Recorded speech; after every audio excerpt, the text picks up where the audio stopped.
O presidente Lula voltou a fazer críticas ao Banco Central, e principalmente ao presidente do Banco Central, dizendo que o Banco Central não conseguiu pôr a inflação do ano passado dentro da meta, de 5,79, quando a meta era 3,5, e que ele está atrapalhando o desenvolvimento do país.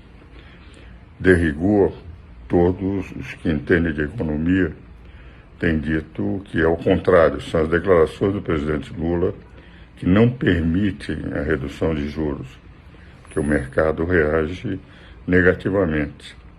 Quer dizer, quando ele critica que o presidente do Banco Central não conseguiu pôr a inflação, se não em 5,75, ele não percebe de que em todos os países do mundo, por causa da guerra da Rússia e da Ucrânia, pela recessão que houve, os bancos centrais não conseguiram. Só que o Banco do Brasil, o Banco Central, melhor dizendo, o Banco Central do Brasil, conseguiu por melhor do que o Banco Central dos Estados Unidos. Nós conseguimos 5,79 de inflação. Nos Estados Unidos, 7,1. Nós conseguimos crescer 3,2. A China, 3%. Nós tivemos uma inflação menor do que os Estados Unidos, coisa que não tínhamos nunca no passado, e menor do que a inflação da União Europeia, de 10,1%.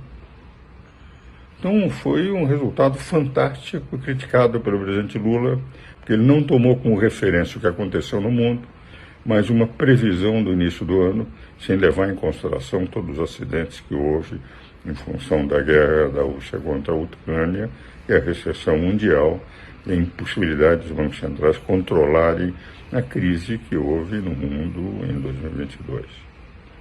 Por outro lado, quando ele diz que esses juros elevados prejudicam a economia, eu também estou de acordo. Só que prejudicam a economia e são mantidos, como disse Henrique Meirelles, no estado de São Paulo ontem, que foi presidente do Banco Central na época do Lula, que as declarações do Lula não beneficiam. E tanto que o artigo do Henrique Meirelles diz como não permitir que os juros baixem.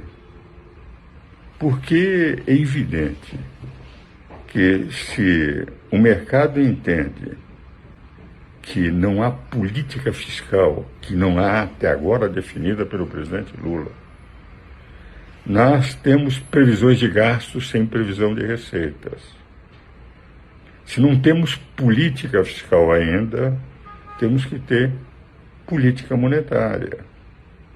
Tanto que em novembro o presidente do Banco Central dizia o seguinte: vamos manter pela última vez 13,75, com viés de baixa para a próxima reunião de dezembro. Quando houve a reunião de dezembro, disseram com viés de alta, porque entre a vitória da eleição e a reunião do Copan e a outra reunião do Copan, o que nós tivemos foram aquelas propostas do presidente Lula, da PEC, definida pelo jornal A Folha de São Paulo como a PEC da gastança. Então a crítica dele só prejudica. Acrescentado de uma crítica pior ainda, quando o Mercadante assume a presidência do BNDES. Nós tivemos a vitória dos pobres contra os ricos. E como nós vamos governar para, enfim, fazer com que os ricos paguem, etc., quer dizer, essa já é parte. Mas ele disse que nós somos favoráveis aos pobres e ganhamos dos ricos. Ele não percebeu, em primeiro lugar, que, na verdade, e que nós somos a maioria, eles não são a maioria.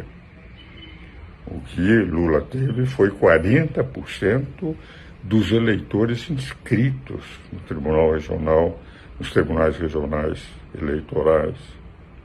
O Brasil tem 150 milhões de eleitores. Lula teve 60 milhões de votos. Há 90 milhões de eleitores que não votaram no Lula. Ele teve 40%, Bolsonaro 39%. E também a vitória foi tão limitada, de 2 milhões de votos, que se ele resolvesse fazer um governo para o Brasil, pensando em unir pacificação, ele devia mudar o discurso radical e passar para um discurso de pacificação, como trazer os 90 milhões de eleitores que não votaram nele a apoiar o seu governo. Mas não é com declarações de que os 90 milhões representavam os ricos e eles, os pobres que representam os 60 milhões, ganharam. Não é verdade. Por outro lado, quando se faz essa campanha contra os ricos, quem é que gera emprego? São os pobres ou são os ricos? Se os ricos se sentirem perseguidos pelo presidente Lula, é mais fácil ir para o Paraguai. Por que o Paraguai? Porque o Paraguai está no Mercosul. Pode vender os produtos aqui no Brasil sem tarifas aduaneiras pelo regime especial que o Mercosul tem. Os ricos vão para outros países em que eles não são perseguidos.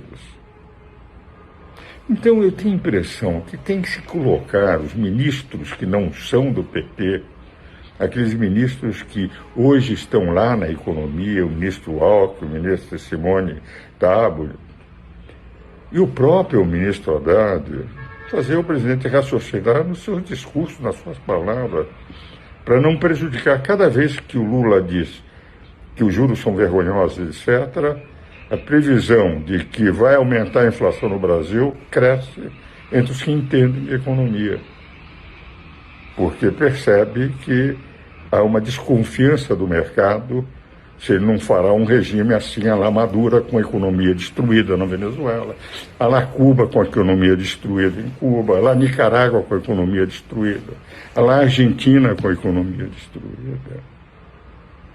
Quer dizer, há uma necessidade do presidente Lula lembrar que ele é presidente dos brasileiros e não dos radicais. Tem que ouvir aqueles que entendem. Nas aulas que eu dava na década de 80, na Universidade de Mackenzie, em Direito Econômico, eu dizia, o que há de pior na esquerda, quando analisa a matéria econômica, todos os países de esquerda não evoluíram adequadamente em matéria de economia, não são países desenvolvidos. E mesmo na América, veja a economia da Argentina, a economia agora do Chile, a economia da Venezuela, a economia de Nicarágua, a economia de Cuba, em relação a economias mais desenvolvidas em que nós não temos, enfim. E eu dizia, a economia é uma ciência psicossocial. Os agentes econômicos, aqueles que geram riqueza, aqueles que produzem, é que definem os destinos da economia.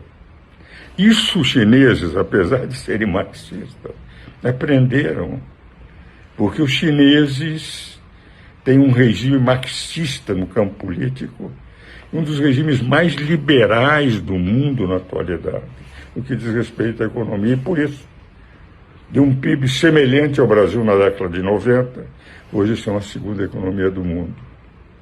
Tem mercado e tem economia liberal. Enquanto que os outros países que entendem que a economia é uma ciência ideológica da esquerda, os países não avançam. As declarações do presidente Lula afastam investidores, afastam aqueles que geram incerteza no mercado. Creio que chegou o momento do ministro Haddad, do ministro Simone Tebet, do ministro Geraldo Alckmin, que estão na área econômica, pressionarem o presidente Lula para mudar o seu discurso. Não é um discurso dessa natureza que vai baixar os juros. Henrique Meirelles tinha razão. Como não fazer com que os juros baixem? O Estado de São Paulo e a Folha de São Paulo têm criticado a forma como ele tem tratado a economia. Por essa razão eu entendo. O presidente do Banco Central não mantém os juros porque quer. É porque as declarações do presidente Lula obrigam o presidente do Banco Central a manter os juros nesse patamar. Se ele melhorar as declarações, se apresentar um programa de ordem financeira, orçamentária, se a política fiscal começar a ter despesas com receitas organizadas que não afetem o desenvolvimento do país, o mercado vai evoluir e os juros vão cair. Economia é uma ciência social. E eu tenho a impressão que o presidente Lula ainda pensa que é uma ciência ideológica. Ele tem que mudar, porque em 2003, quando ele foi presidente da República, ele deixou de ser um ideológico e passou a ser um pragmático. E teve o Meirelles, que equacionou perfeitamente os problemas da economia. E enquanto ele continuar como um presidente com programação ideológica, eu temo, enfim, pelo futuro do Brasil em nível de desenvolvimento econômico.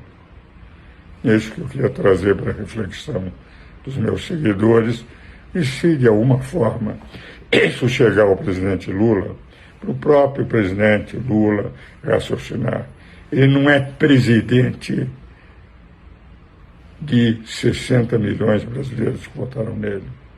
Ele é presidente de 220 milhões de brasileiros. E tem que lembrar que 90 milhões não votaram nele.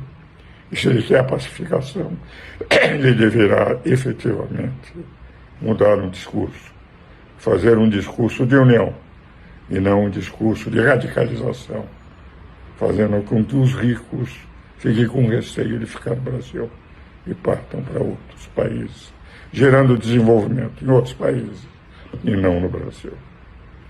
Era o que eu queria trazer para os meus seguidores.